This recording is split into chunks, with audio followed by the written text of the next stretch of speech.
శ్రీరామనవమి ఇది ఒక పండగ మాత్రమే కాదు, ఒక ఆదర్శ జీవితం మనకి గుర్తు చేసే రోజు. అయోధ్యలో రాకుమారుడిగా పుట్టాడు. కానీ అన్ని సౌకర్యాలు ఉన్నా ఒక్క మాట కోసం అన్నింటినీ వదిలేశాడు.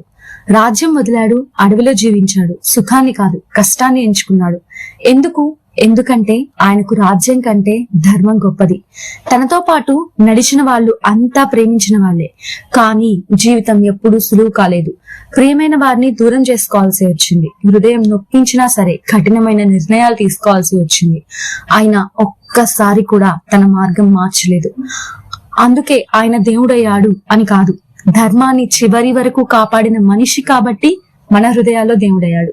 శ్రీరామనవమి అంటే పూజలు చేయడం మాత్రమే కాదు, మనలో ఉన్న మంచి విలువలను మేల్కొల్పే రోజు. జై శ్రీరామ్ అనడం సులువు, కానీ శ్రీరాముడిలా జీవించడం అదే నిజమైన భక్తి. ఇప్పటివరకు వీడియో చూసారంటే నచ్చే ఉంటుంది. లైక్ చేసి, సబ్స్క్రైబ్ చేసి, షేర్ చేసి వెళ్ళండి. Thank you for watching.